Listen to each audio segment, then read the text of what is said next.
tous. C'est un peu étonnant, n'est-ce pas, comme titre, La malformation occulte des chrétiens.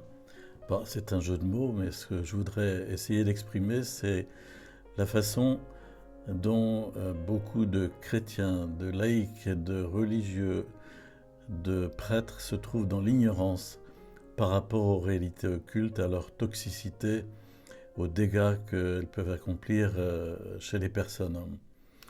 Les connaissances occultes sont souvent inexistantes, ce qui ralentit évidemment un positionnement clair vis-à-vis des praticiens de l'occulte. Alors ça fait le bonheur des uns et le malheur des autres.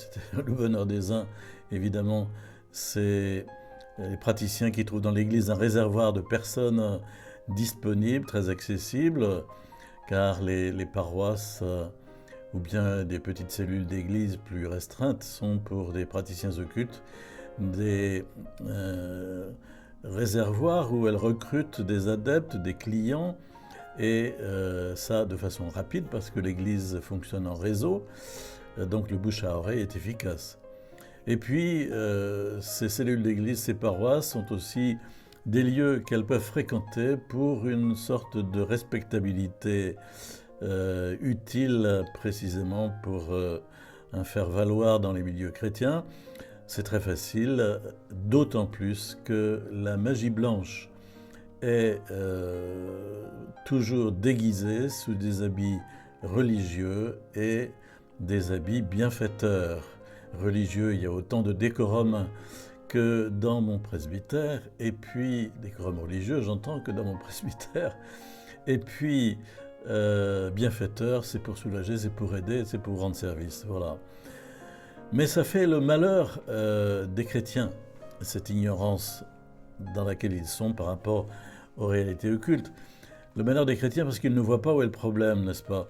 Habitués à entendre des récits évangéliques de guérison accomplis par Jésus, ils prennent pour argent comptant les malfaçons produites par les praticiens de l'occulte. Ils prennent ce qu'on appelle des vessies pour des lanternes. S'ils ont par ailleurs quelques prédispositions familiales de ce côté, ou s'ils ont eux-mêmes été déjà travaillés par des occultistes, ils acceptent d'autant plus facilement les pratiques occultes qu'ils les prennent pour des manifestations religieuses. Et à partir de ce moment-là, ils deviennent comme des alliés de l'intérieur de l'Église. Alors cette méprise profonde concerne les deux domaines essentiels de l'occultisme, à savoir la médiumnité et le magnétisme, des domaines de fausses connaissances, la médiumnité, confusion à propos des révélations privées, des locutions, des charismes, et puis magnétisme du guérisseur, confusion entre guérison divine et malfaçon énergétique. Alors, vous direz, oh, vous exagérez probablement, mais je vais vous citer un certain nombre d'exemples que j'ai reçus tout au long de ces dernières dizaines d'années et qui montrent bien que nous sommes beaucoup plus infestés dans nos paroisses et nos cellules d'église que nous ne le pensons. Premier exemple, son curé la dirige vers un médium. C'est une maman qui a vécu au début de son mariage des difficultés étonnantes à répétition, sans aucune cause objective, qui touchait à la fois à sa santé mais aussi aux appareils couramment utilisés. Elle en a parlé à son curé de paroisse qui les a dirigés vers un laïc. En fait, c'était un médium guérisseur, un magnétiseur médium. Et il semblerait bien que celui-ci ait pu, grâce à ses pouvoirs occultes, détecter l'origine des difficultés qu'avait cette personne.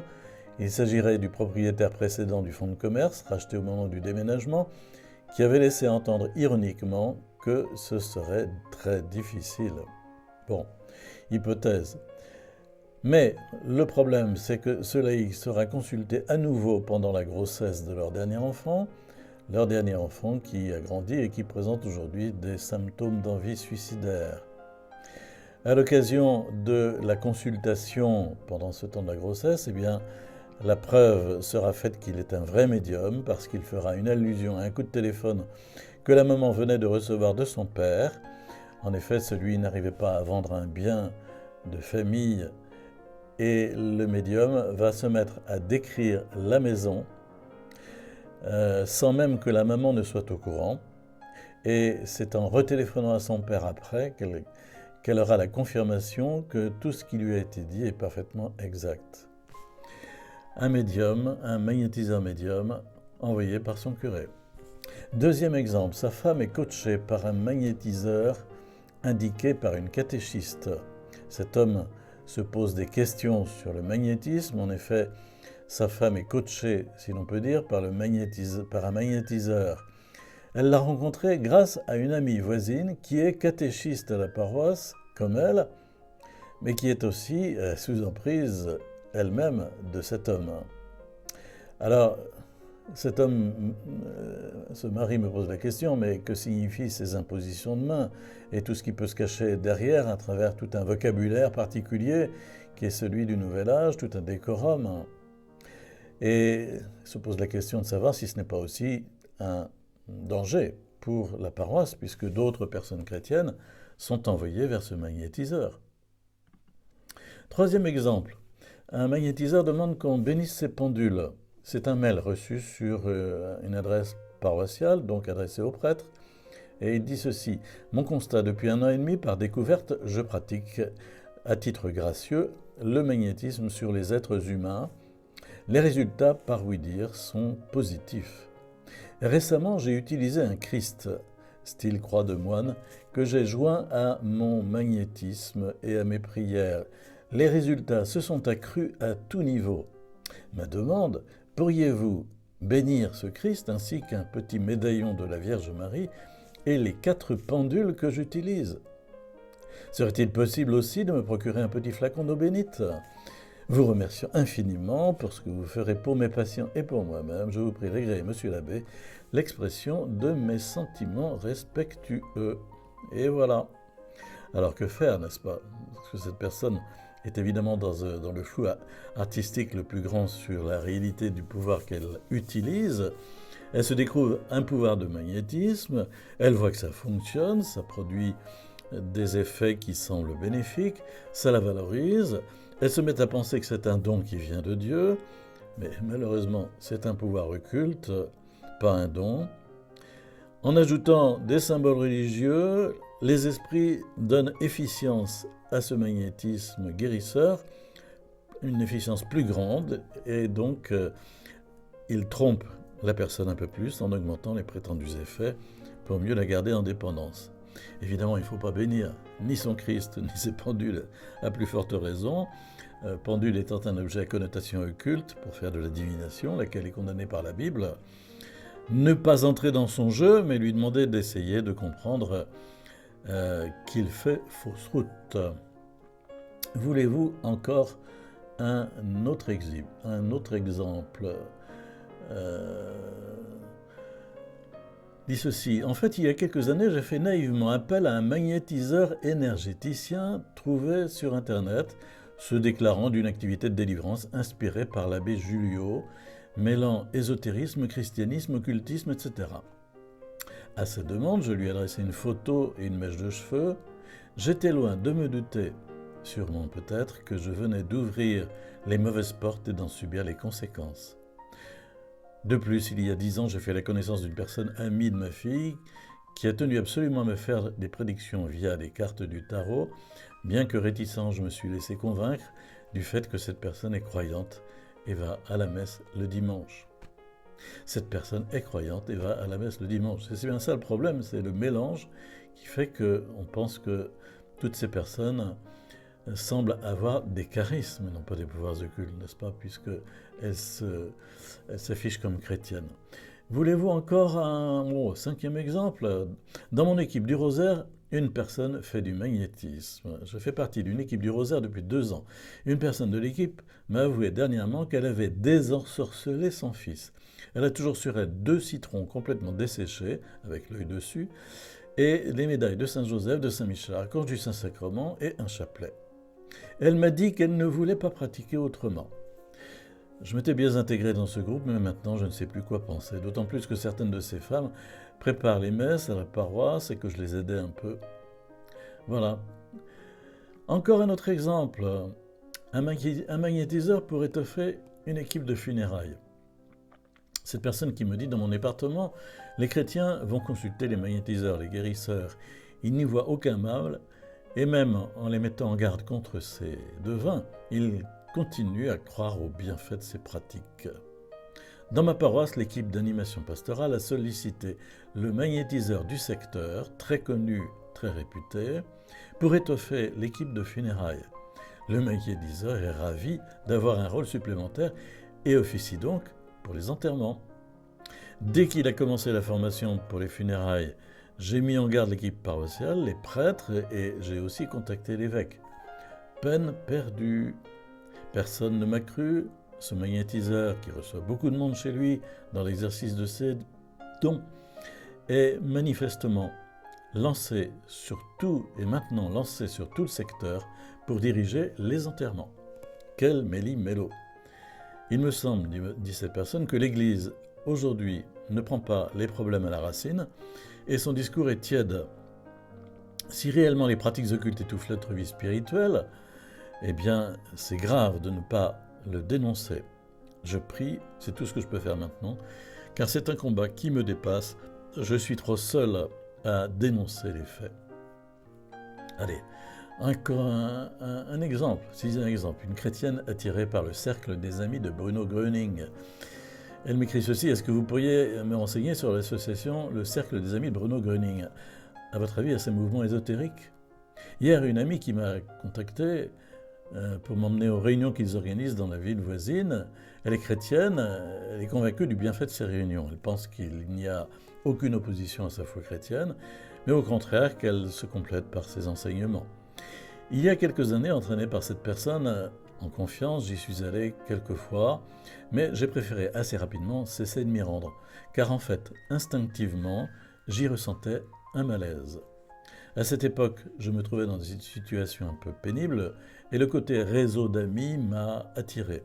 Je pense que ces mouvements agissent par séduction pour attirer les gens.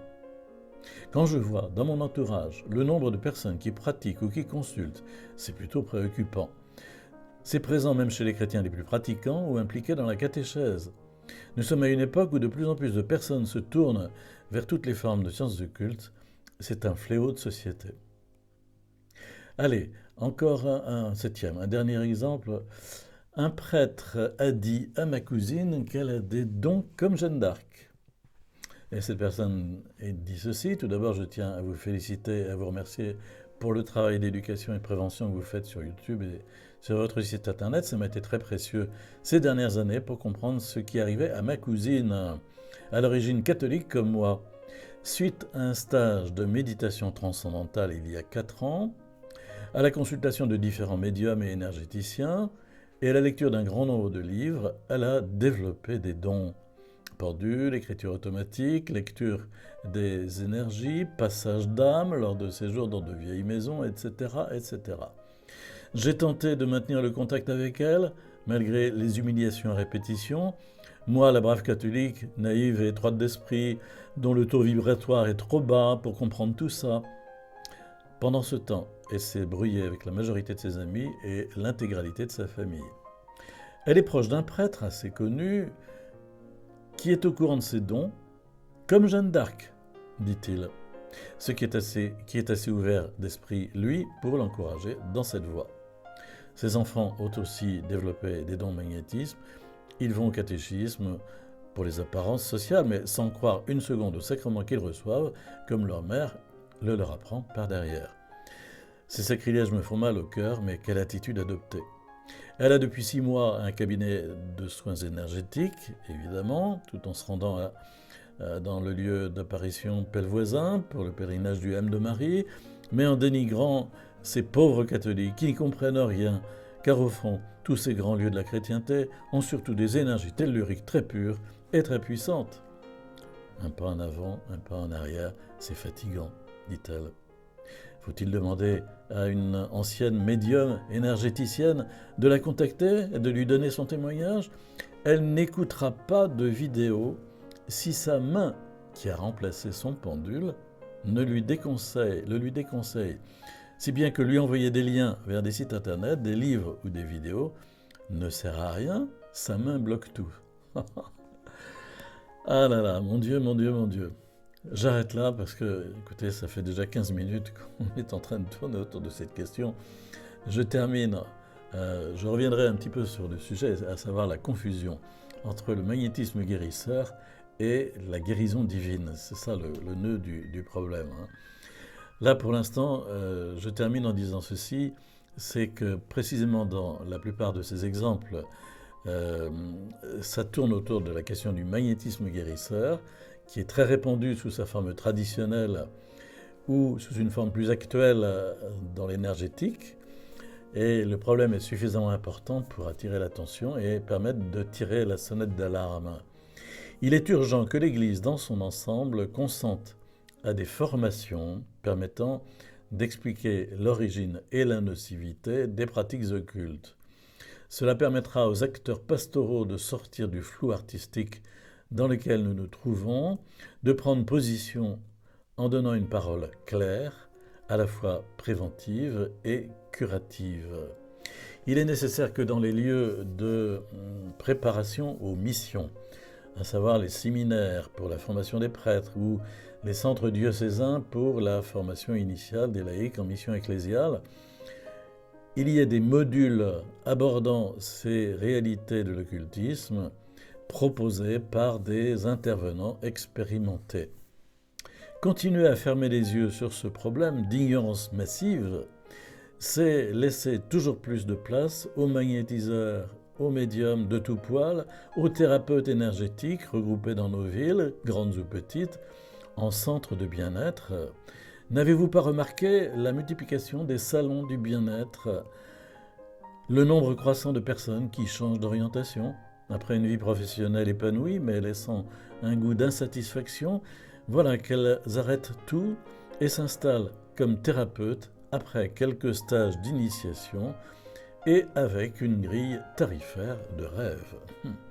Alors ouvrons les yeux, sortons de la maladie de l'aveuglement, formons-nous, ne soyons pas des Ponce Pilate qui s'en lavent les mains, sortons des confusions et prenons des positions claires et fermes.